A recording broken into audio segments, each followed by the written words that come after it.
249 സെഷനിലേക്ക് ഏവർക്കും ഹൃദയം നിറഞ്ഞ സ്വാഗതം.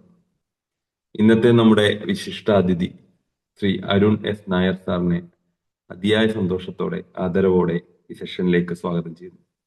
2006 മുതൽ ഫിസിക്സ് അധ്യാപകനായിട്ട് സേവനമനുഷ്ഠിക്കുന്ന അരുൺ സാർ വിദ്യാഭ്യാസ രംഗത്ത് ശ്രദ്ധേയമായ സംഭാവനകൾ നൽകിയ വ്യക്തിത്വമാണ്. ഫിസിക്സ്, IT വിഷയങ്ങളുടെ ടെക്സ്റ്റ് ബുക്ക് കമ്മിറ്റികളിൽ പ്രവർത്തിച്ചിട്ടുള്ള അദ്ദേഹം ഫിസിക്സ് ഒളിമ്പ്യാഡിൽ പങ്കെടുത്തിട്ടുണ്ട്. കൂടാതെ SCRT, ഡയറ്റ് എന്നിവയുടെ നിരവധി പദ്ധതികളിൽ സജീവ സാന്നിധ്യമാണ്. SCRTയുടെ SRG അംഗം കൂടിയായ Arun sir physics, computer science, psychology എന്നീ വിഷയങ്ങളിൽ ബിരുദാനന്തര ബിരുദവും നേടിയിട്ടുണ്ട്. അറിവിന്റെയും അനുഭവത്തിന്റെയും സമന്വയമായ അദ്ദേഹത്തിന്റെ ഇന്നത്തെ സെഷൻ നമുക്ക് എല്ലാവർക്കും പ്രചോദനമാവുമെന്ന് ഉറപ്പാണ്. പ്രിയപ്പെട്ട അരുൺ സാറിനെ ഡിവിഷന്റെ ഈ സെഷനിലേക്ക് സ്വാഗതം ചെയ്യുന്നു. കൂടാതെ ഡിവിഷന്റെ നേതൃത്വത്തിലുള്ള ന്യൂസിയ മാം, അതുപോലെ ടീം ഇൻചാർജിലെ ഫെമിന മാം, ഷിഫ്ന മാഡം, ബാക്കി എല്ലാവർക്കും, അതിനപ്പുറം ഈ സെഷനെ സ്ഥിരമായിട്ട് നെഞ്ചിലേറ്റിയ എല്ലാ പാർട്ടിസിപ്പൻസിനെയും ഈ സെഷനിലേക്ക് സ്വാഗതം ചെയ്തുകൊണ്ട് over to Arun sir. Sir please. Okay, good morning all. Morning. അപ്പോൾ നമുക്ക് ഇന്നൊരു ചെറിയ ടോക്കാണ്. അപ്പോൾ സ്ഥിരമായി നമ്മൾ എടുത്തു പോകുന്നത് പോലെ, അല്ലെങ്കിൽ ഞങ്ങളൊക്കെ ക്ലാസ് എടുക്കുന്നത് പോലെ വളരെ വിശദമായിട്ട് കാര്യങ്ങൾ പറഞ്ഞു പോകാനുള്ള ഒരു സമയം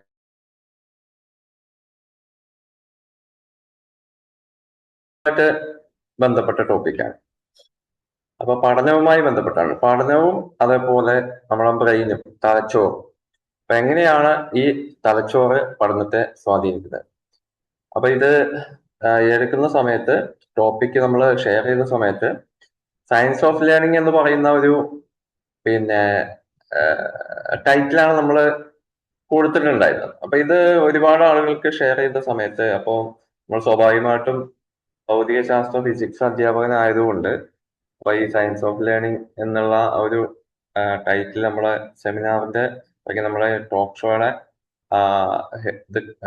മെസ്സേജ് ഷെയർ ചെയ്ത സമയത്ത് അവർ കണ്ടപ്പോൾ പല ആൾക്കാരും ചോദിക്കുന്നുണ്ടായി സയൻസ് ഓഫ് ലേണിംഗ്, അപ്പോ ശാസ്ത്രം എങ്ങനെ പഠിപ്പിക്കാം എന്നുള്ള രീതിയിലുള്ള ക്ലാസ് ആയിരിക്കുമോ, അല്ലെങ്കിൽ അതൊരു അതിനെക്കുറിച്ചുള്ള ടോക്കാണോ എന്ന്.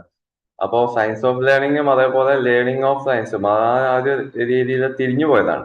അപ്പൊ ഞാൻ പറഞ്ഞു ഇതല്ല, ശാസ്ത്രം എങ്ങനെ പഠിപ്പിക്കാമെന്നല്ല, പഠനത്തിന്റെ ശാസ്ത്രമാണ് നമ്മളെ ടോപ്പിക്ക് എന്ന് പറയുകയുണ്ടായി. അപ്പൊ എന്തായാലും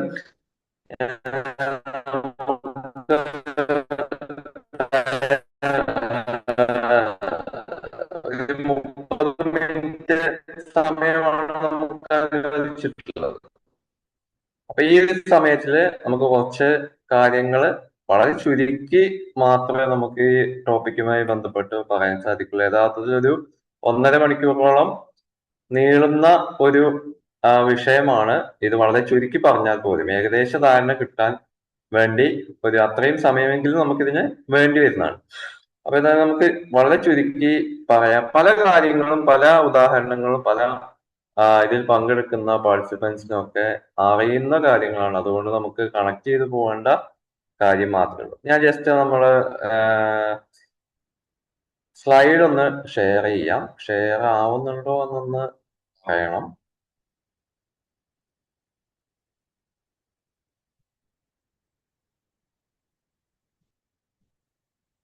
ഷെയർ ആയാലൊന്ന് പറയണം കേട്ടോ.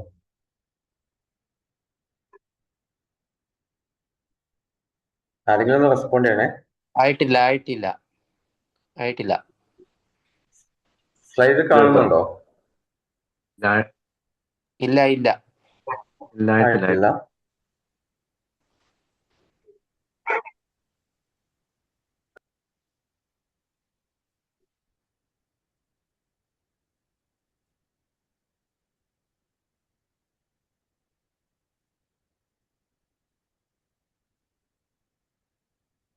ഗഫൂർ സാറിനെ കാണുന്നില്ല.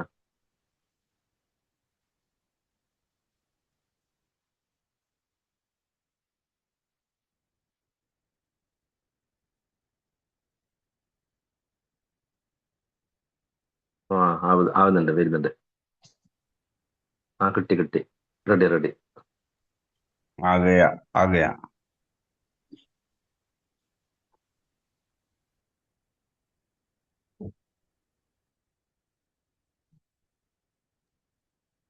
സാറ് വന്ന് പഠനത്തിന്റെ ശാസ്ത്രം അല്ലേ? വന്നു.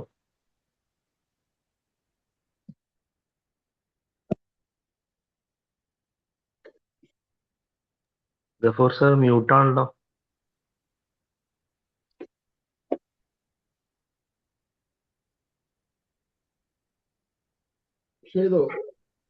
ഇപ്പൊ ഓക്കെ അല്ലേ? ഓക്കെ. ഓക്കെ.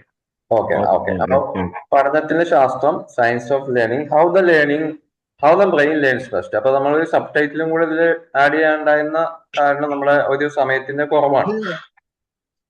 അപ്പോ എങ്ങനെയാണ് നമ്മുടെ മസ്തിഷ്കം അല്ലെങ്കിൽ ബ്രെയിന് ശരിയായ രീതിയിൽ കാര്യങ്ങളെ മനസ്സിലാക്കി, അല്ലെങ്കിൽ നമ്മൾ പിന്നീട് നമുക്ക് ആവശ്യമായ രീതിയിൽ നമുക്ക് പഠനം എന്ന് പറഞ്ഞു കഴിഞ്ഞാൽ നമ്മുടെ കുട്ടികൾ ക്ലാസ്സിൽ നിന്ന് പഠിക്കുന്നു, അല്ലെങ്കിൽ നമ്മൾ ക്ലാസ്സിൽ നിന്ന് ഒരു കോഴ്സ് ചെയ്യുന്നു, അങ്ങനെ ആ രീതി മാത്രമല്ല ഉദ്ദേശിച്ചത്. നമ്മൾ ഏതൊരു കാര്യവും നമ്മൾ മനസ്സിലാക്കി പിന്നീട് നമ്മൾ അത്തരം കാര്യങ്ങൾ പല ആവശ്യങ്ങൾക്കായിട്ട് അപഗ്രഥിച്ച് എടുക്കണം എന്നുണ്ടെങ്കിൽ അവിടെ ഒരു പഠനം നടന്നിട്ടുണ്ട്. അപ്പൊ പിന്നീട് എത്ര വർഷം കഴിഞ്ഞിട്ടാണെങ്കിലും നമ്മൾ പണ്ട് കണ്ട ഒരാളെ പിന്നീട് നമ്മൾ ഓർമ്മിച്ച് കൃത്യമായിട്ട് അയാളെ അനലൈസ് ചെയ്ത് അയാളുടെ ഫേസിനൊക്കെ മാറ്റങ്ങൾ വന്നിട്ടുണ്ടെങ്കിൽ, വർഷങ്ങൾക്ക് ശേഷം ഒരാളെ പുതുതായിട്ട് കാണുമ്പോൾ മാറ്റങ്ങൾ വന്നിട്ടുണ്ടെങ്കിൽ നമ്മൾ തന്നെ ചിലപ്പോൾ അവരോട് പറയും, മാറ്റമൊന്നും ഇല്ല, അല്ലെങ്കിൽ മാറിയിട്ടുണ്ട്, തടി കൂടിയിട്ടുണ്ട്, അല്ലെങ്കിൽ മുഖത്തിന് വ്യത്യാസം വന്നിട്ടുണ്ട്, മുടി പോയിട്ടുണ്ട്. അപ്പോ അത്തരം രീതിയിലൊക്കെ നമ്മൾ കൃത്യമായ അനാലിസിസ് നടത്തണമെങ്കിൽ അവിടെ ഒരു ലേണിംഗ് നടന്നിട്ടുണ്ട്.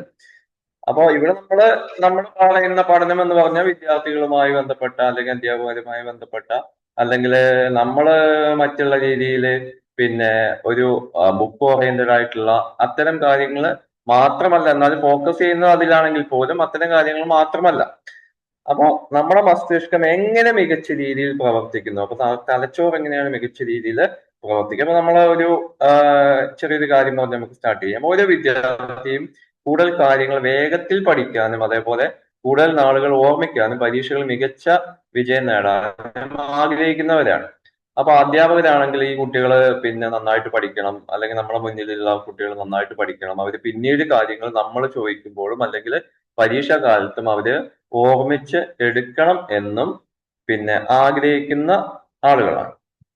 അപ്പൊ നമ്മൾ ജസ്റ്റ് ഈ ഒരു ടോക്കിൽ നമ്മൾ ഇൻക്ലൂഡ് ചെയ്ത പോയിന്റുകൾ പഠനവും അതേപോലെ ഓർമ്മ, ശ്രദ്ധ, attention, active recall, spaced repetition, sleeping, ഉറക്കവുമായി ബന്ധപ്പെട്ട കുറച്ച് കാര്യങ്ങൾ, അത് ഇതിനെ എങ്ങനെ ബാധിക്കുന്നു എന്നുള്ളത്, അതേപോലെ ഗ്രോത്ത് മൈൻഡ് സെറ്റ്. അപ്പോ തുടക്കം നമുക്ക് പറയാം, നമ്മുടെ തലച്ചോറുമായി ബന്ധപ്പെട്ട കുറച്ച് കാര്യങ്ങൾ പറഞ്ഞുകൊണ്ട് നമുക്ക് തുടങ്ങാം. നമ്മുടെ തലച്ചോറില് ന്യൂറോൺസ് അഥവാ നാഡീകോശങ്ങൾ ഉണ്ട്. നമുക്കറിയാം, നമ്മള് ബയോളജിയിലൊക്കെ 10ാം ക്ലാസ്സിലോ 9ാം ക്ലാസ്സിലോ ഒക്കെ നമ്മൾ പഠിച്ചിട്ടുണ്ട്. പണ്ട് നമ്മൾ പഠിച്ച കാര്യങ്ങളാണ് ഈ ന്യൂറോണുകൾ. അവിടെ നിന്നാണ് അത് സ്റ്റാർട്ട് ചെയ്യുന്നത്. അപ്പോ നമ്മൾ പുതുതായിട്ട് എന്തെങ്കിലും ഒരു കാര്യം മനസ്സിലാക്കാൻ ശ്രമിക്കുമ്പോൾ അല്ലെങ്കിൽ തുടങ്ങുമ്പോൾ ഈ ന്യൂറോണുകൾ തമ്മിലൊരു കോണ്ടാക്ട് അല്ലെങ്കിൽ പുതിയ പുതിയ പുതിയ ബന്ധങ്ങൾ രൂപപ്പെടുകയാണ്. അപ്പൊ ഇനി അതേ കാര്യങ്ങൾ നമ്മൾ വീണ്ടും വീണ്ടും പ്രാക്ടീസ് ചെയ്യുകയാണെങ്കിൽ ആ ബന്ധങ്ങളുടെ ദൃഢത കൂടുന്നു, അല്ലെങ്കിൽ അവ തമ്മിലുള്ള കോണ്ടാക്ട് കൂടുകയാണ് ചെയ്യും. അപ്പൊ നമ്മൾ പുതുതായിട്ട് ഒരു ഉദാഹരണം പറയാം, നമുക്കിതിൽ പറയുന്നുണ്ട്. എക്സാമ്പിള്, പഠനം എന്താണ്? അപ്പൊ അങ്ങനെ പറയുകയാണെങ്കിൽ നമ്മളെ ഈ പഠനം എന്ന് പറയുന്നത് ഒരു പ്രത്യേക കഴിവല്ല, അത് നമ്മുടെ ബ്രെയിനില് പുതിയ ബന്ധങ്ങൾ സൃഷ്ടിക്കുകയും ശക്തിപ്പെടുത്തുകയും ചെയ്യുന്ന ഒരു പ്രക്രിയയാണ്. അപ്പോ നമ്മൾ സയൻസ് ഓഫ് ലേണിംഗ് ആണ് പറഞ്ഞു വരുന്നത്. അതിൽ തന്നെ എന്താണ് ഈ പഠനം എന്നുള്ളത് ഒറ്റ വാക്കിൽ നമുക്ക് വേണമെങ്കിൽ പഠനത്തെ നമുക്ക് നിർവചിക്കാൻ സാധിക്കില്ല. ഒരുപാട് രീതിയിൽ നമ്മൾ അത് കണക്ട് ചെയ്യണം. എങ്കിലും നമ്മൾ ചുരുക്കി ഇവിടെ പറയുന്നു, പഠനം എന്നത് ഒരു പ്രത്യേക കഴിവല്ല, ഒരു എബിലിറ്റി അല്ല പഠനം എന്ന് പറയുന്നത്. അപ്പൊ പഠിക്കാനുള്ള കഴിവ് എന്ന് പറയും.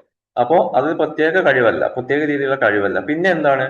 അത് മസ്തിഷ്കത്തിൽ, നമ്മുടെ ബ്രെയിനിൽ പുതിയ ബന്ധങ്ങൾ സൃഷ്ടിക്കുകയും അതേപോലെ ശക്തിപ്പെടുത്തുകയും ചെയ്യുന്ന ഒരു പ്രക്രിയയാണ് നമ്മൾ പഠനം എന്ന് പറയുന്നത്. അങ്ങനെയാണെങ്കിൽ how did you learn cycling or swimming? നമ്മൾ എങ്ങനെയാണ് സൈക്ലിംഗ് പഠിച്ചത്, സ്വിമ്മിങ് പഠിച്ചത്? അപ്പൊ സൈക്ലിങ്ങും സ്വിമ്മിങ്ങും നമ്മൾ എങ്ങനെയാണ് പഠിച്ചത്. അത് പരിശീലനത്തിലൂടെയാണ് നമ്മൾ ഇത് പഠിച്ചത്. അത് പെട്ടെന്ന് ബുക്ക് എടുത്ത് വായിച്ച് നമ്മൾ പഠിച്ചതല്ല, അല്ലെങ്കിൽ ഒരാള് മുന്നിൽ നിന്നുകൊണ്ട് ക്ലാസ് എടുത്ത് തന്ന് നമുക്ക് സൈക്ലിംഗ് അല്ലെങ്കിൽ സൈക്കിൾ ഓടിക്കാൻ നമ്മൾ പഠിച്ചതല്ല. പകരം അത് പരിശീലനമാണ്. അപ്പൊ സൈക്കിൾ ഓടിക്കാൻ സ്റ്റാർട്ട് ചെയ്യുന്ന സമയത്ത് നമ്മൾ പരിശീലിക്കുന്ന തുടക്ക സമയങ്ങളിൽ നമുക്ക് വളരെ ബുദ്ധിമുട്ടാണ്. നമ്മൾ വീഴും, നമുക്ക് രണ്ട് കാലെടുത്ത് മുകളിൽ വെക്കാൻ പറ്റില്ല, ഒറ്റക്കാലിൽ തുഴഞ്ഞു പോവും, രണ്ട് കാലിൽ തുഴഞ്ഞു പോവും. അങ്ങനെ പിന്നീട് അത് സ്ലോലി ബാലൻസ് ആയി വരികയാണ് ചെയ്യുന്നത്. അപ്പോ സ്ഥിരമായി ഈ ഒരു കാര്യം നമ്മൾ റിപ്പീറ്റ് ചെയ്യുക, പരിശീലിക്കുമ്പോൾ അതുമായി ബന്ധപ്പെട്ട ന്യൂറോണുകൾ ശക്തിപ്പെടുകയാണ് ചെയ്യുക. അപ്പൊ നമ്മൾ പറഞ്ഞു, ആദ്യം ഒരു കോണ്ടാക്ട് ഉണ്ടായി, നമ്മളൊരു കാര്യം ആദ്യമായി ശ്രമിക്കുമ്പോൾ ഒരു കോണ്ടാക്ട് വരുന്നു, പിന്നീട് വീണ്ടും ശ്രമിക്കുമ്പോൾ ആ കോണ്ടാക്ട് വീണ്ടും ദൃഢതയായി മാറുന്നു, വീണ്ടും ശ്രമിക്കുമ്പോൾ അത് വീണ്ടും തമ്മിൽ ബന്ധം കൂടുന്നു, അങ്ങനെ അത് സ്ട്രോങ് ആയിട്ട് മാറുന്നു. ഈ സ്ട്രോങ് ആയിട്ട് മാറുന്ന സമയത്താണ് അയാൾ സൈക്കിള് പ്രാക്ടീസ് ചെയ്ത് അയാൾ ബാലൻസ് ആയി എന്ന് നമ്മൾ പറയും. സ്വിമ്മിങ്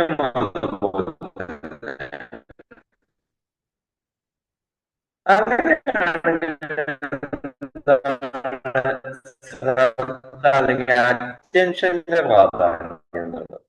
അപ്പോ നമ്മളത് പറഞ്ഞു. അപ്പോ പ്രാക്ടീസ് അല്ലെങ്കിൽ പരിശീലനത്തിന്റെ കാര്യം പറഞ്ഞു. ഇനി ശ്രദ്ധയുടെ പ്രാധാന്യം. No attention is equal to no learning എന്നാണ്. നോ അറ്റൻഷൻ നോ ലേണിംഗ്, അതായത് ശ്രദ്ധ ഇല്ലാതെ പഠനം ചെയ്യുന്നത്. അപ്പോ നമ്മൾ പലപ്പോഴും പറയുന്ന കാര്യങ്ങളാണ്. ചില ആളുകൾ അഭിമാനത്തോടു കൂടി പറയും, ഞാൻ നമുക്ക് ശ്രദ്ധ ഊന്നിക്കൊണ്ട് ചെയ്യേണ്ട കാര്യങ്ങളാണെങ്കിൽ തീർച്ചയായിട്ടും നമ്മൾ ഒഴിവാക്കുകയാണ് വേണ്ടി. കാരണം നമുക്ക് എപ്പോഴും ഒരു 100% അതിലേക്ക് കേന്ദ്രീകരിക്കാൻ സാധിക്കുന്നില്ല, അല്ലെങ്കിൽ സാധിക്കില്ല. അപ്പോ ഒരു സമയം പല കാര്യങ്ങളും ചെയ്യുന്നത് പഠനത്തെ ബാധിക്കുന്നതായിട്ട് ശാസ്ത്രം ഒരുപാട് തവണ തെളിയിച്ചിട്ടുണ്ട്. അപ്പൊ നമ്മള് കാര്യങ്ങൾ ചെയ്യുമ്പോൾ അറ്റൻഷനോടുകൂടി ചെയ്യുക, എങ്കിൽ മാത്രമേ നമ്മൾ പറഞ്ഞ ലേണിംഗ് പ്രോസസ്സ് അവിടെ നടക്കുകയുള്ളൂ. കൃത്യമായിട്ട് നമ്മുടെ ബ്രെയിനുമായിട്ട് ബന്ധപ്പെട്ടുകൊണ്ട് കാര്യങ്ങൾ നടക്കണമെന്നുണ്ടെങ്കിൽ മൾട്ടി ടാസ്കിങ് നമ്മൾ ഒഴിവാക്കണം. മൾട്ടി ടാസ്കിങ് നല്ലതാണ്, ഒരു സമയത്ത് കുറെ ജോലികൾ ചെയ്യാന്നൊക്കെ പറഞ്ഞാൽ നല്ലതാണ്. അത് ശ്രദ്ധയുടെ പ്രാധാന്യം പറയുമ്പോൾ അത് ഒഴിവാക്കണം എന്നാണ് പറയുന്നത്. ഇനി എന്താണ് മൾട്ടി ടാസ്കിന്റെ ദോഷങ്ങൾ ചോദിച്ചു കഴിഞ്ഞാൽ നമ്മളിവിടെ പറഞ്ഞു കഴിഞ്ഞു എന്താണ് മൾട്ടി ടാസ്കിങ്, അപ്പൊ അതിന്റെ പ്രശ്നങ്ങൾ എന്തൊക്കെയാണ്.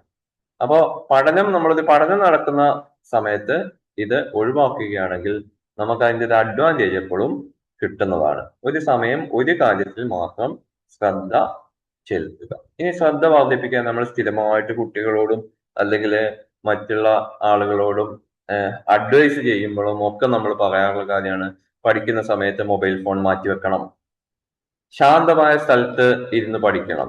ഇതൊക്കെ നമുക്ക് അറിയുന്ന കാര്യങ്ങളാണ്. അപ്പൊ ഇങ്ങനെയൊക്കെ ചെയ്തു കഴിഞ്ഞാൽ നമുക്ക് കോൺസെൻട്രേഷൻ കിട്ടും, ശ്രദ്ധ കിട്ടും, ശ്രദ്ധ വർദ്ധിപ്പിക്കാൻ കഴിയും, പഠനത്തിന്റെ ആയാസം നമുക്ക് കുറയ്ക്കാനായിട്ട് സാധിക്കും. അപ്പൊ ഒരു സമയം ഒരു കാര്യത്തിൽ മാത്രം ശ്രദ്ധ കേന്ദ്രീകരിക്കുക. ഇനി നമ്മുടെ ഫസ്റ്റ് നമ്മൾ പറഞ്ഞ കാര്യങ്ങൾ രണ്ടാമത്തെ ഒരു പ്രധാനപ്പെട്ട പോയിന്റാണ് ഓർമ്മശക്തി. ഈ പഠനത്തിന് ഓർമ്മയും പഠനവുമായിട്ട് ബന്ധപ്പെട്ട് ഒരുപാട് ബന്ധങ്ങളുണ്ട്. അപ്പോ ഇവിടെ നമ്മൾ സാധാരണ സമയം ഉണ്ടെങ്കിൽ സാധാരണ നമ്മൾ ചെയ്യുന്ന കാര്യമാണ് 10 വേർഡ്സ് 15 സെക്കൻഡും 10 വേർഡ്സും തരും. അതിനുശേഷം ഇത് റീകാൾ ചെയ്യാൻ വേണ്ടി പറയുന്നു. അപ്പൊ എത്ര ആളുകള് ഇത് പൂർണ്ണമായിട്ടും റീകാൾ ചെയ്യാൻ സാധിക്കുന്നുണ്ട്, അല്ലെങ്കിൽ എത്ര വേർഡ്സ് റീകാൾ ചെയ്യാൻ സാധിക്കുന്നുണ്ട് എന്ന് നോക്കിക്കഴിഞ്ഞാൽ അത് നമുക്ക് മെമ്മറി ലിമിറ്റേഷൻസ് നമുക്ക് എത്രത്തോളം ഉണ്ടെന്നുള്ളത് നമുക്ക് മനസ്സിലാക്കാനായിട്ട് കഴിയും. അപ്പൊ 10 വാക്കുകൾ 15 സെക്കൻഡും 10 വാക്കുകൾ നൽകിയ ശേഷം അതിനുശേഷം എന്ത് ചെയ്യുക, ഈ വേർഡ്സ് കംപ്ലീറ്റ് റീകാൾ ചെയ്യുന്നു. അപ്പൊ റീകാൾ ചെയ്യുമ്പോൾ നമ്മുടെ മെമ്മറി ലിമിറ്റേഷൻസ് പെട്ടെന്ന് നമുക്ക് എത്രത്തോളം അറ്റൻഷൻ നമുക്ക് കൊടുക്കണം എന്നുള്ളത് നമുക്ക് തിരിച്ചറിയാനായിട്ട് സാധിക്കും. അപ്പൊ കുട്ടികൾക്ക് കൊടുക്കാവുന്നതാണ്, നമ്മൾ മറ്റെന്തെങ്കിലും പ്രോഗ്രാമുകൾ നടക്കുന്ന സമയത്ത് ഈ കാര്യങ്ങളൊക്കെ സാധാരണ ചെയ്യുന്നതാണ്. അപ്പൊ പെട്ടെന്നൊരു ക്വിക്കായിട്ട് നമുക്ക് ചെയ്യാൻ പറ്റുന്ന ഒരു കാര്യമാണ്. ഇനി ഈ മെമ്മറിയെ, നമ്മൾ പറഞ്ഞ മെമ്മറിയെ നമുക്ക് ആവശ്യമുള്ള, അതായത് സയൻസ് ഓഫ് ലേണിങ്ങിന് ആവശ്യമുള്ള കുറച്ച് കാര്യങ്ങൾ നമ്മൾ എടുത്തു പറയാൻ പോവാം. അതിൽ ഒന്നാമതാണ് സെൻസറി മെമ്മറി. അതായത് കാണുന്നതും നമ്മൾ കേൾക്കുന്നതുമായിട്ടുള്ള വിവരങ്ങൾ, അത് ബന്ധപ്പെടുത്തുന്നതിനെയാണ് നമ്മൾ സെൻസറി മെമ്മറി എന്ന് പറയുന്നത്.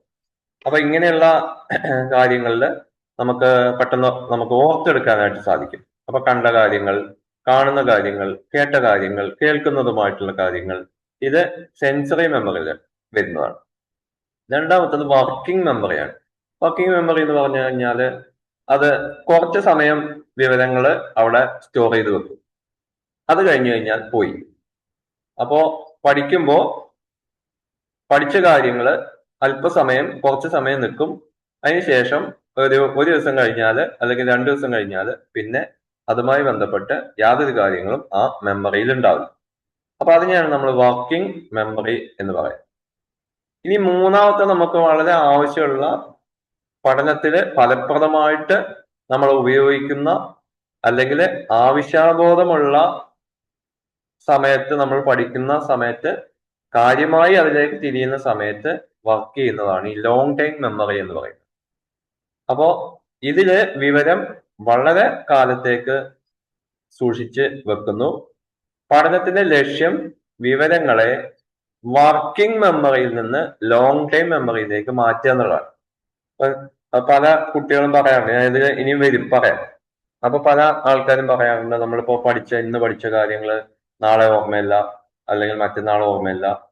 അപ്പൊ നമ്മൾ പഠിച്ച കാര്യങ്ങള് അത് നമ്മുടെ മെമ്മറിയിൽ നിൽക്കുന്നില്ല എന്നൊക്കെ പറയാറുണ്ട്. അപ്പൊ നമ്മൾ പഠിച്ച കാര്യങ്ങൾ വർക്കിംഗ് മെമ്മറിയിൽ നിന്ന് നമ്മൾ മാറ്റേണ്ട സമയം കഴിഞ്ഞു, അതുകൊണ്ടാണ് നിൽക്കാത്തത്. ഇല്ലെങ്കിൽ നമ്മള് പണ്ട് കണ്ട ഒരാളെ നമ്മൾ കുറച്ച് ദിവസം കഴിഞ്ഞിട്ട്, ഒരാഴ്ച അല്ലെങ്കിൽ ഒരു മാസം കഴിഞ്ഞിട്ട് നമുക്ക് വീണ്ടും കാണുമ്പോൾ നമുക്ക് തിരിച്ചറിയാൻ വേണ്ടി കഴിയില്ല. കാരണം നമ്മൾ ആ കണ്ട സമയത്ത് അയാളുമായിട്ട് ആ ഒരു രീതിയിലുള്ള ബന്ധം മാത്രമേ നമ്മളെ ന്യൂറോണുകൾ സൃഷ്ടിച്ചിട്ടുണ്ടാവുള്ളൂ. നമുക്ക് ആ സമയത്ത് ഇനി ആവശ്യമില്ലല്ലോ എന്നുള്ള രീതിയിൽ നമ്മൾ ആ ടൈം കഴിഞ്ഞ് അങ്ങനെ പോന്നിട്ടുണ്ടാവും. അപ്പൊ ഇതേപോലെ പഠന പ്രവർത്തനത്തിൽ അല്ലെങ്കിൽ പഠന പ്രക്രിയയില് നമ്മളെപ്പോഴും working memory to long time memory അവിടെ ഒരു മാറ്റം നടത്തണം. ഇനി നമ്മൾ നേരത്തെ പറഞ്ഞ പോലെ സാധാരണ കുട്ടികളുടെ ഭാഗത്തു നിന്നും അല്ലെങ്കിൽ സ്റ്റുഡൻസിന്റെ ഭാഗത്തു നിന്നും ഒക്കെ നമ്മൾ സാധാരണ കേൾക്കുന്ന ഒരു സെന്റൻസ് ആണ്, എല്ലാം പഠിച്ചിരുന്നെങ്കിലും പരീക്ഷയ്ക്ക് മറന്നുപോയി. പഠിച്ച് വളരെ ഭംഗിയായി ഒക്കെ കഴിഞ്ഞ് പരീക്ഷയ്ക്ക് പോയി കഴിയുമ്പോൾ അവിടെ ചെന്ന് പഠിച്ച കാര്യങ്ങളെല്ലാം മറന്നുപോയി, അല്ലെങ്കിൽ പഠിച്ചതിൽ പല കാര്യങ്ങളും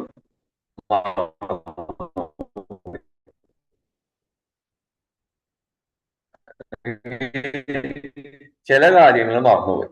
ഇങ്ങനെ സാധാരണ പറയാറുണ്ട്. എന്താണ് ഈ മറക്കാനുള്ള കാരണം എന്നുള്ളത്. അപ്പൊ ഇതിന് ഒരു പ്രധാനമായിട്ട് ഒരുപാടെണ്ണം ഉണ്ടെങ്കിലും പ്രധാനപ്പെട്ട 4 കാര്യങ്ങൾ ഇവിടെ പറയാം. ഒന്ന്, നമ്മൾ നേരത്തെ പറഞ്ഞ ആവർത്തനക്കുറവ്. പഠിച്ച കാര്യങ്ങള് വർക്കിംഗ് മെമ്മറിയിലിട്ട് പോയി, അത് ലോങ് ടൈം മെമ്മറിയിലേക്ക് മാറ്റിയില്ല. പിന്നെ അടുത്തത് ഉറക്കമില്ലായ്മ, ഉറക്കക്കുറവ്. 12 മണി വരെ ഇരുന്ന് പഠിച്ചു, 1 മണി വരെ ഇരുന്ന് പഠിച്ചു. ഈ എക്സ്ട്രാ നമ്മൾ ഇത്രയും സമയം പഠിക്കുമ്പോൾ നമ്മൾ അവിടെ വീണ്ടും ഓർമ്മിച്ചെടുക്കാനുള്ള ഒരു കഴിവ് അവിടെ കുറയുന്നുണ്ട്. പിന്നെ പ്രഷർ, പല രീതിയിലുള്ള പ്രഷർ. അപ്പൊ പഠന സംബന്ധമായിട്ട് കാര്യങ്ങളിൽ അല്ലെങ്കിൽ സാമൂഹികമായിട്ടുള്ള അന്തരീക്ഷത്തിൽ ഉണ്ടാവുന്ന സമ്മർദ്ദം.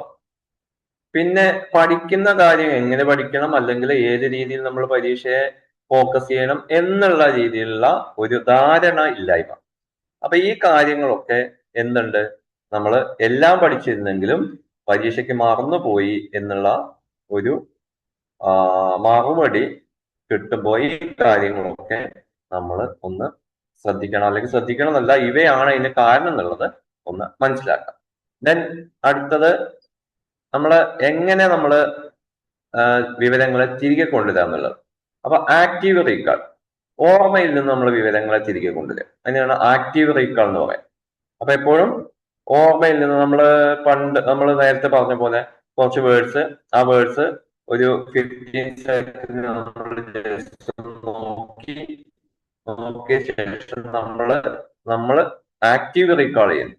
അത് ഓർമ്മയിൽ നമ്മൾ പെട്ടെന്ന് നമ്മൾ കാര്യങ്ങളെ തിരിച്ച് കൊണ്ടുവരാൻ വേണ്ടി ശ്രമിക്കുന്നു. പഠിച്ച കാര്യങ്ങൾ നമ്മൾ അടച്ചു വെച്ച ശേഷം അല്ലെങ്കിൽ പിന്നീട് അടുത്ത ദിവസം ഒറ്റയ്ക്ക് നമ്മൾ ഓർത്തെടുക്കാൻ വേണ്ടി ശ്രമിക്കുന്നു.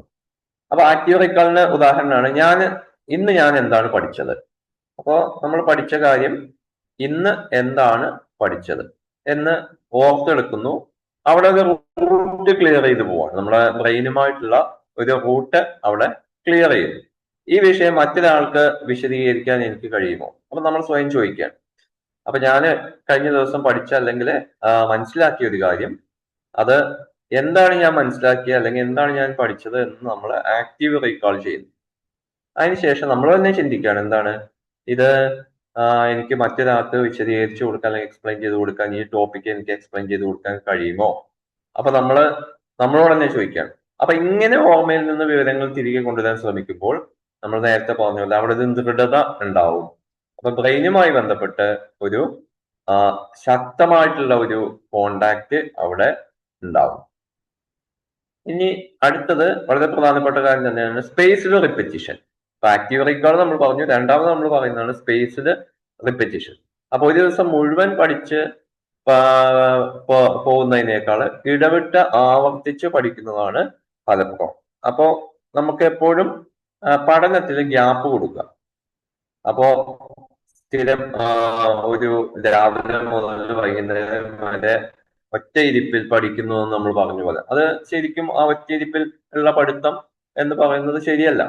അപ്പൊ പല സന്ദർഭങ്ങളിലും പല ഘട്ടങ്ങളിലും അവിടെ മെമ്മറി ലോസ് ഉണ്ടാവും. അപ്പൊ ഇത്തരം ഘട്ടങ്ങളിൽ നമ്മൾ എന്ത് ചെയ്യും, അവിടെ സ്പേസ്ഡ് റെപ്പിറ്റീഷൻ കൊടുക്കണം. അപ്പോ ഇടവിട്ട് ആവർത്തിച്ച് പഠിക്കുക. അപ്പൊ ഗ്യാപ്പ് ഉണ്ടായിട്ട് പഠിക്കല്ല, ഗ്യാപ്പ് ഇട്ടിട്ട് ആവർത്തിച്ച് പഠിക്കുന്നു. അപ്പൊ ആവർത്തിച്ച് പഠിക്കുന്നു എന്ന് പറഞ്ഞു കഴിഞ്ഞാൽ, അപ്പൊ ഇന്ന് പഠിച്ച കാര്യങ്ങൾ അവിടെ നമുക്ക് സമയം കൂടുതലാണെങ്കിൽ സ്പേസ് കൊടുക്കാം. ഒന്ന്. രണ്ടാമത്തത്, നമ്മൾ ഇന്ന് പഠിച്ച കാര്യങ്ങൾ തന്നെ വീണ്ടും റിപ്പീറ്റ് ചെയ്യാൻ വേണ്ടി നമുക്ക് സ്പേസ് കൊടുക്കാം. അപ്പോ രണ്ട് രീതിയിൽ അവിടെ ചെയ്യാം. അപ്പൊ റിപ്പീറ്റ് ചെയ്യാൻ വേണ്ടി സ്പേസ് കൊടുക്കാന്ന് പറഞ്ഞാൽ, ഞാൻ ഇന്നൊരു കാര്യം പഠിക്കുന്നു, നാളെ ആവർത്തിക്കുന്നു, ഒരാഴ്ചക്ക് ശേഷം ആ കാര്യം നമ്മൾ മറന്നിട്ടുണ്ടാവും, ഉറപ്പാണ്. ഈ കാര്യം വീണ്ടും പഠിക്കുന്നു, രണ്ടാഴ്ചക്ക് ശേഷം വീണ്ടും നോക്കുന്നു, ഒരു മാസത്തിന് ശേഷം വീണ്ടും നോക്കുന്നു. അപ്പൊ ഇത് ഒരു ലോങ് ടൈം മെമ്മറി സ്ട്രോങ് ആക്കും. അപ്പൊ ഈ രീതിയിലാണ് പഠനം നടത്തേണ്ടത്. നമ്മളെ ബ്രെയിനിനെ എങ്ങനെ നമ്മൾ ഈ പഠനത്തിൽ ശക്തിപ്പെടുത്താം എന്നുള്ളതാണ് നമ്മൾ പറഞ്ഞത്. അപ്പൊ ആവർത്തന പദ്ധതി നമുക്ക്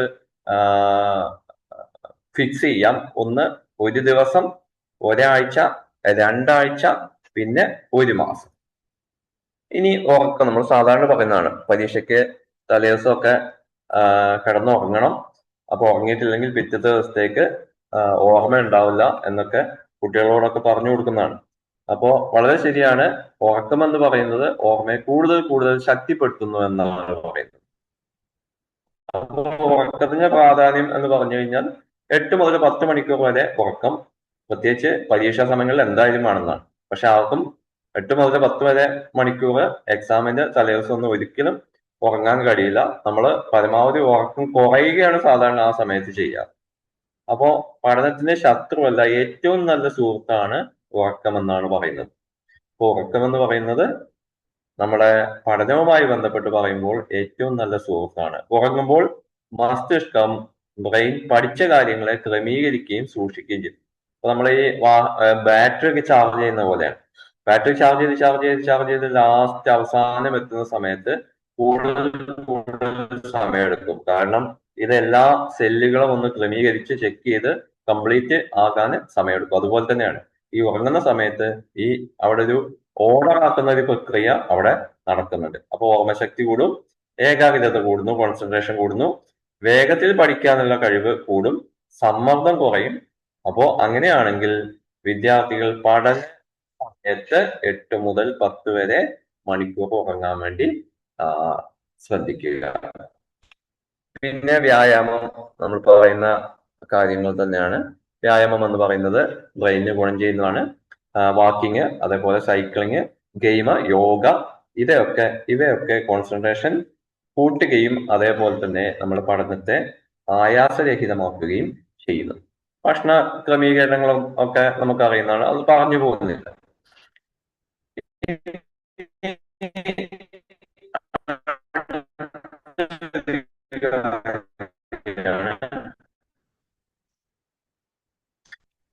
I can't do this.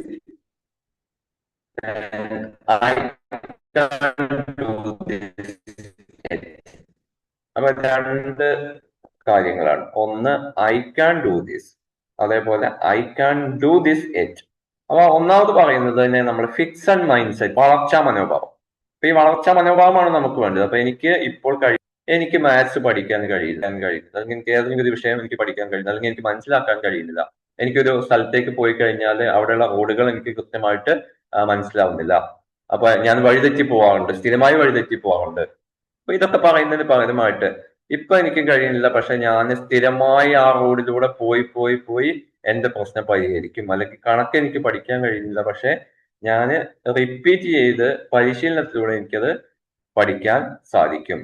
അപ്പൊ എന്ന് പറയുന്നതാണ് നമ്മൾ വളർച്ചാ മനോഭാവം അല്ലെങ്കിൽ ഗ്രോത്ത് മൈൻഡ് സെറ്റ് എന്ന് പറയുന്നത്. അപ്പൊ സ്ഥിരമായ പരിശ്രമം അല്ലെങ്കിൽ പരിശീലനം കൊണ്ട് നമുക്ക് ഏതൊരു കാര്യത്തെയും നമുക്ക് മറികടക്കാൻ, നമ്മുടെ കഴിവില്ലായ്മ എന്ന് പറയുന്ന പല കാര്യങ്ങളെയും നമുക്ക് മറികടക്കാനായിട്ട് സാധിക്കും. അപ്പൊ നമ്മൾ ആദ്യം പറഞ്ഞ പഠനത്തിനുമായി ബന്ധപ്പെട്ട് നമ്മൾ ആദ്യം പറഞ്ഞതാണ്. അപ്പൊ കഴിവില്ലായ്മ ഇതാണ് നമ്മൾ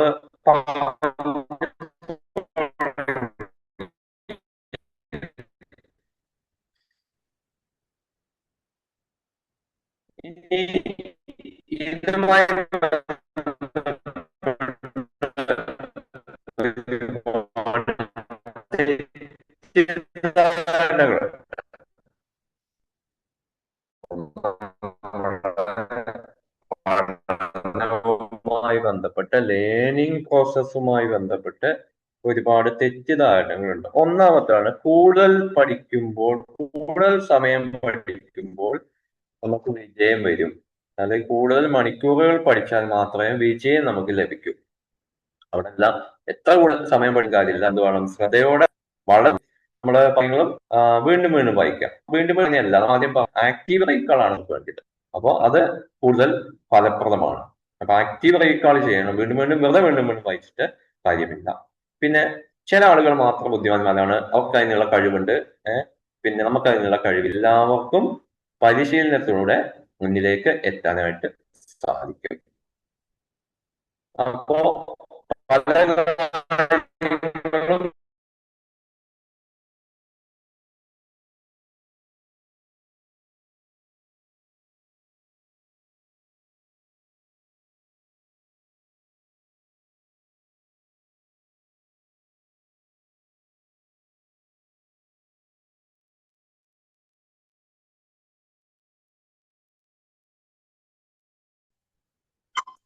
കട്ടായല്ലോ.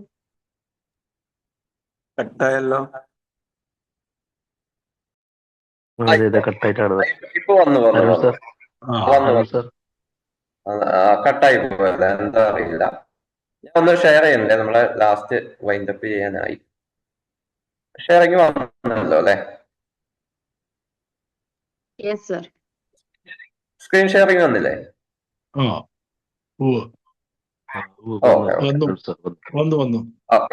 ഓക്കെ.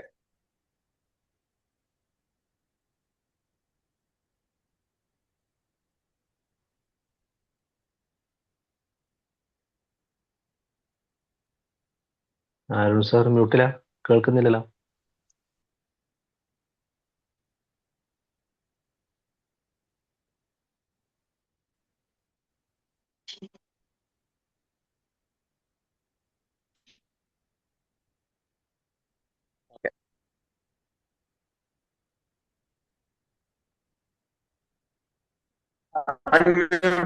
അൺമ്യൂട്ട് ആണ്.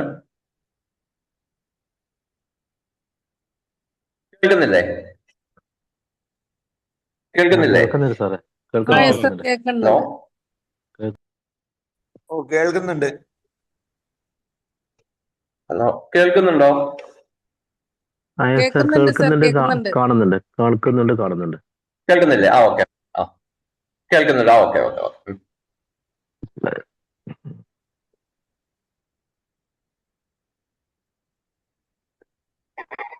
കാണുന്നുണ്ട്. ഓക്കെ.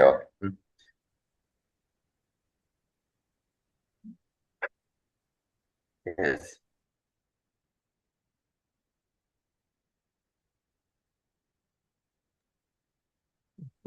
ബ്രേക്കായി പോകുന്നുണ്ട് സാറിന്റെ വോയിസ്.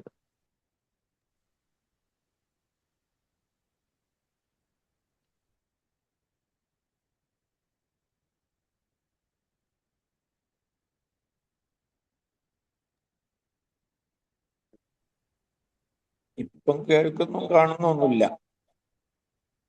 കേൾക്കുന്നുണ്ട്. കേൾക്കണില്ല. നെറ്റ്വർക്ക് പ്രോബ്ലം ഒന്നോ? അരുൺ സാർ എന്തോ പ്രശ്നമാണെന്ന് തോന്നുന്നു. കാണുന്നില്ലല്ലോ. സാറേ അരുൺ സാർ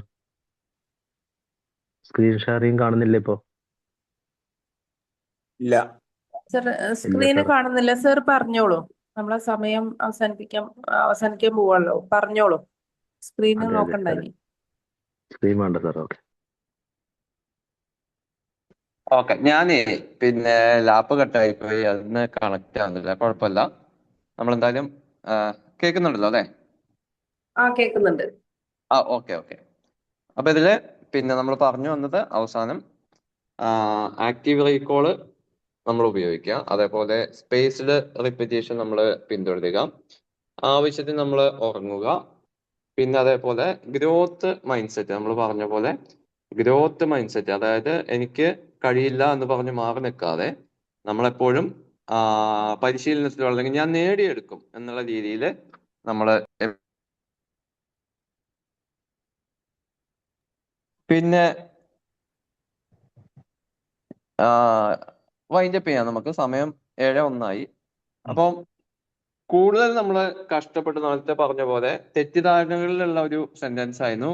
ഒരുപാട് സമയം നമ്മൾ ഇരുന്ന് പഠിക്കുന്നു, പക്ഷെ അങ്ങനെ ഇരുന്ന് പഠിച്ചാൽ വിജയത്തിലേക്ക് എത്താൻ സാധിക്കുമെന്നുള്ള രീതിയിലുള്ള തെറ്റിദ്ധാരണ അത് നമ്മൾ മാറ്റി കുറെ കാര്യങ്ങൾ ഉൾപ്പെടുത്തി കഴിഞ്ഞാൽ നമുക്ക് നമ്മുടെ ലേണിംഗ് പ്രോസസ്സ് വളരെ എഫക്റ്റീവ് ആക്കി മാറ്റാനായിട്ട് സാധിക്കും. അപ്പൊ കൂടുതൽ കഷ്ടപ്പെട്ട് പഠിക്കുന്നതല്ല വിജയത്തിന്റെ രഹസ്യം എന്ന് പറയുന്നത്, ശരിയായ രീതിയിൽ പഠിക്കുന്നതാണ്. അപ്പൊ ദ വേ ഓഫ് ലേണിംഗ് അല്ലെങ്കിൽ the best, how the brain learn best, അതായിരുന്നു നമ്മുടെ ടോപ്പിക്ക്. അപ്പൊ എങ്ങനെയാണ് നമ്മുടെ പഠനം കൃത്യമായിട്ട് നമ്മളെ ബ്രെയിനുമായിട്ട് കണക്ട് ചെയ്യാൻ വേണ്ടി സാധിക്കുക. അപ്പോ അവസാനം ഒരു കോട്ട് പറഞ്ഞിട്ട് ഞാൻ അവസാനിപ്പിക്കാം. Not to know is bad, not to wish to know is worse. അതായത് അറിയാതിരിക്കുന്നത് മോശമാണ്. ഒരു കാര്യം നമ്മൾ അറിയാതിരിക്കുന്നത് മോശമാണ്. അതിനേക്കാൾ മോശമാണ് അറിയാൻ ആഗ്രഹിക്കാതിരിക്കുന്നത്. അപ്പൊ ഇത്രയും പറഞ്ഞുകൊണ്ട് നമ്മളെ ചെറിയ ടോക്ക് ഇവിടെ അവസാനിപ്പിക്കാം. Thank you. ആചാര്യത്ത് പാദമതത്തെ പാദം ശിഷ്യ സ്വമേധയ പാദം സബ്രഹ്മചാരിഭ്യ പാദം കാലക്രമേണച്ച. അതായത് ഒരാൾ തന്റെ അറിവിന്റെ കാൽഭാഗം ഗുരുവിൽ നിന്നും കാൽഭാഗം സ്വന്തം ബുദ്ധിശക്തിയും ചിന്തയും ഉപയോഗിച്ചുകൊണ്ടും കാൽഭാഗം സഹപാഠികളുമായുള്ള ചർച്ചകളിലൂടെയും ബാക്കി കാൽഭാഗം കാലപ്പഴക്കത്തിൽ അനുഭവങ്ങളിലൂടെയുമാണ് നേടിയെടുക്കുന്നത്. നമ്മുടെ മസ്തിഷ്കം ഒരു നിശ്ചല പാത്രമല്ല, മറിച്ച് നിരന്തരം ജ്വലിച്ചു കൊണ്ടിരിക്കുന്ന ഒരു അഗ്നിയാണെന്ന് ഓർമ്മിപ്പിച്ച നിമിഷങ്ങളായിരുന്നു കടന്നുപോയത്. പ്രശസ്ത ചിന്തകൻ വില്യം ബട്ട്ലറിന്റെ വരികൾ ഓർത്തു പോകുന്നു. Education is not the filling of a pot but the lighting of a fire. വിദ്യാഭ്യാസം എന്നത് ഒരു പാത്രം നിറക്കലല്ല, മറിച്ച് ഒരു വിളക്ക് കൊളുത്തലാണ്. അരുൺ സർ ഇന്ന് നമ്മുടെ മനസ്സിൽ കൊളുത്തിയത് കേവലം അറിവല്ല, മറിച്ച് എങ്ങനെ മികച്ച രീതിയിൽ പഠിക്കാം എന്നതിന്റെ ആഴമേറിയ ശാസ്ത്രമാണ്. നമ്മുടെ തലച്ചോറിലെ ന്യൂറോണുകളുടെ പരസ്പര ബന്ധം പോലെ സാറിന്റെ ഓരോ വാക്കുകളും നമ്മുടെ ചിന്തകളുമായി അത്രമേൽ മനോഹരമായി കണക്ട് ചെയ്യപ്പെട്ടു. പഠനം എന്നത് വെറും ഒരു പ്രക്രിയയല്ല, മറിച്ച് തലച്ചോറിനെ പുനർനിർമ്മിക്കുന്ന വിസ്മയകരമായ കലയാണെന്ന് സാർ ഇന്ന് ശാസ്ത്രീയമായി തന്നെ നമുക്ക് കാണിച്ചു തന്നു. എങ്ങനെ പഠിക്കണം എന്ന് നമ്മളെ ബോധ്യപ്പെടുത്തിയതിന് അരുൺ സാറിന് ഡിവിഷൻ പ്രോഗ്രാമിന്റെ ഹൃദയം നിറഞ്ഞ നന്ദി അറിയിക്കുന്നു. കൂടെ ഒരു മികച്ച മസ്തിഷ്കമായി, ആക്റ്റീവ് ബ്രെയിൻ, നല്ലൊരു ശ്രോതാവായി മാറി ഈ ക്ലാസ് നെഞ്ചിലേറ്റിയ പ്രിയപ്പെട്ട ഓരോരുത്തർക്കും നന്ദി. നമുക്ക് ഈ അറിവിന്റെ വെളിച്ചത്തിൽ ഇനിയും വളരാം. Thank you all. Thank you madam. Thank you sir. Thank you. Okay, thank U.